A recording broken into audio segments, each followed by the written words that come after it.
to a wonderful storytelling festival in Lidditz, Pennsylvania. And one of the tellers there was the Welsh storyteller Daniel Morden. And I took a workshop with him, and he invited all of us in the workshop to tell his stories. And so I decided tonight to take him up on his offer. The story is called The Leaves That Hung But Did Not Grow.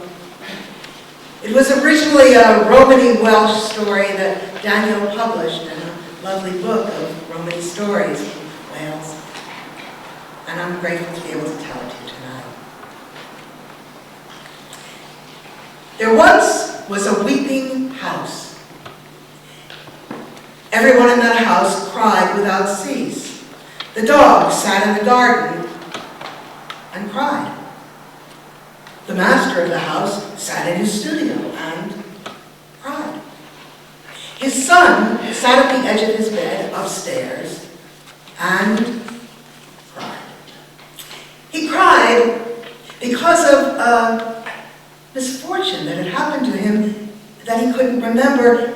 In fact, he could not remember anything, and so he cried. Well, one day, a young woman arrived at the house. She walked up the driveway, and she knocked on the door. Her clothes were tatty rags, her feet were bare, no shoes, and her hair was matted with leaves and twigs. The servant of the house stopped crying long enough to answer the door, and she asked if she could come in and speak to the master of the house. The servant led her into the studio, and she told the master that she had heard in town about his son, and she had heard that if any woman could make him smile, she could have his hand in marriage. And this young woman said she would like to try. Well, many women had tried to make the boy laugh and smile. They had tried laughing themselves. They had tried singing. They had tried tickling. But none of it had worked. But the master was willing to give her a chance. And so she went upstairs, and she smiled at the young man sitting on his bed crying. And she said to him, I have a story to tell you. This story will help us pass the night, and perhaps, just perhaps, it might bring a smile to your face. And this is the story that she told. Once, not so long ago, there was a young woman named Anwen. Anwen lived with her mother. They were very poor. They shared a bed. But one night in that bed, Anwen had a dream. She dreamt about the leaves that hung but did not grow. And she dreamt that she had to go out in search of these leaves. The next morning, she told her mother about the dream. Her mother said, if you had a dream, then you had a dream, and if you were determined to go searching, I cannot hold you back. But please, my loving daughter, she said, remember this. The world is not always what it seems. And if you see something you do not understand, please wait and watch and listen. Do not speak too quickly. And so Anwen set out on her quest. She walked and walked and walked for days until at last she came to a strange house. There was a hill in the back of the house, and on that hill stood one tree. And that tree had 7 branches. Each branch had 1 twig. And on each twig hung 1 leaf. There was a strange old woman outside the house, and the old woman greeted her. You look hungry, she said. Come in, I will feed you. Now, Anwen had always been hungry. All her life she'd been hungry. They'd been poor. And so she went into the house with the old woman. Oh, it was strange. There was a huge boar with bristly skin chained to the wall in the corner. And the old woman had a daughter, a thin, pitiful daughter. She yelled at the daughter. "Back of bones," she yelled. "Put a kettle up for this young woman." And the daughter marched around trying to do what she was told, but the old woman took a heavy serving spoon, threw it at the daughter, and it bounced off her back. "Sit down," said the old woman to Amlin. "Sit down. My poor daughter can't do anything. I need somebody to help me. If you will feed the poor every day, clean the floor, and keep the fire lit, I will give you everything I can spare." And so Amlin agreed. Every evening, she cleaned the floor, she kept the fire going, she fed the boar. And the old woman fed her well. But it was hard for her to fill her stomach when she saw the old woman's daughter longingly following every forkful of food that she ate. And she didn't seem to be getting any closer to the leaves that hung and did not grow. So one day, while the old woman and her daughter were outside, Amlin spoke to the boar. "I don't know what I'm doing," she said. "I'm looking for these leaves, I'm not finding them. What do you think I should do?" And the boar answered her.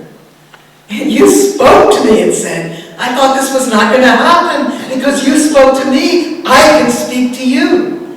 And I can tell you that those leaves outside on that tree, those are the leaves you seek. But you must grab them and you must flee. For I too came to this house looking for those leaves, and I did not realize that that old woman was a witch. And she spelled me into being this boar, and they are fattening me up to eat next week. And after they eat me, who do you think is next?"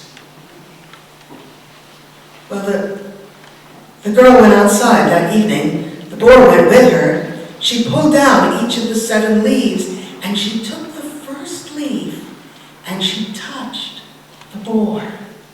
And as soon as she touched the boar, it turned into a rather nice-looking young man. And then she took the second leaf, and she touched the broom, the poker, and the fire. And then they fled. That morning, the old witch awoke. "Are you there, my dear?" she cried. "What are you doing?" And the poker answered, "I'm tending the fire, Mother, tending the fire." And so the witch went back to sleep. The witch awoke a second time, and she cried out, "What are you doing, my dear? Where are you?" And the broom answered, "I'm cleaning the floor, Mother, cleaning the floor." When the witch awoke the third time, she cried out, "Where are you, my dear?" And the chair answered. The chair said, "I'm getting ready to come to you, Mother. I'll be there in a moment. I'm coming." But when the girl did not show up, the witch jumped out of bed. She quickly dressed and ran downstairs. And there she saw the chair, the poker, and the broom, and she saw that the leaves were gone from her tree. She yelled at her daughter, "Back bones, go off and catch them." And the daughter ran off into the woods trying to catch the girl and the boy. The girl heard her coming, and she took out the third leaf. "We must hide," she said. "You be a duck, I'll be the pond." She dropped the leaf to the ground, and as soon as she did, there was a pond, and the boy had turned into the duck. And as the daughter approached, the duck dived down below the water, but there was no sign of the girl or of the boy, and Bag of Bones had to go back and tell her mother they were not to be found. "That duck and that pond were the ones I'm looking for. Go back and bring me back one duck feather," cried the witch. And so Bag of Bones headed out a second time. The girl heard her coming. She took the fourth leaf. She dropped it to the ground, and as soon as it touched the ground, she turned into a rose, and the boy into a bee. And the bee buzzed into the rose petals, and when the daughter arrived, there was no duck, there was no pond, there was no girl, there was no boy, and she had to go home to her mother and tell her she had failed. "You fool," cried the witch. "That was they. Go back and bring me one rose petal." And so Bag of Bones headed out again. But as the girl heard her coming, she took the fifth leaf. She dropped it to the ground, and as it hit the ground, she turned into a tree and the boy into an apple.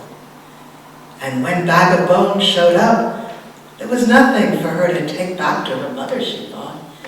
And she went back for a third time to report her failure. Well, now the witch was furious. "I'll have to do this myself," she said. And she ran off toward the boy and the girl heard her coming. Anwen heard her coming. And when she heard her coming, she gave the sixth leaf to the boy, and she kept the seventh. There was a crossroads where they stood, and Anwen told the boy to take the route to the left. She would take the route to the right, and they would meet again in that same place in a week's time when they had escaped the witch. "But," warned Anwen, "if you should arrive home, make sure you do not kiss anyone, for if you do, you will forget me." And so they ran off, the boy in that direction, Anwen in that, and the boy finally arrived home. His father ran out. His father had thought him dead, and he started to embrace him, but the boy held him back. The servant came out, and the servant wanted to kiss him, but the boy held him off. But the boy's dog raised its nostrils, and it smelled its beloved owner, and the boy's dog smothered his face in kisses. And at that moment, the boy forgot Anwen. Well, the girl wandered about for a week, and as she had promised, she went back to the crossroads. But there was no sign of the boy. She wandered about, desperately trying to find him.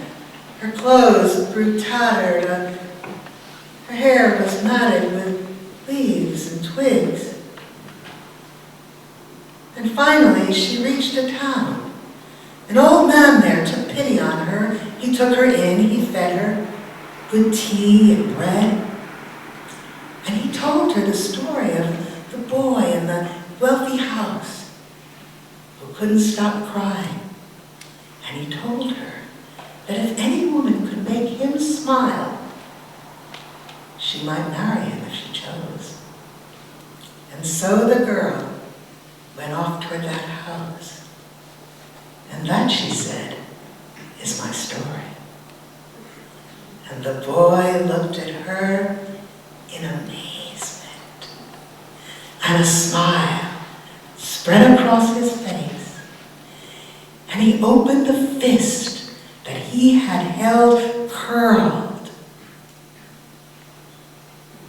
And in his hand there was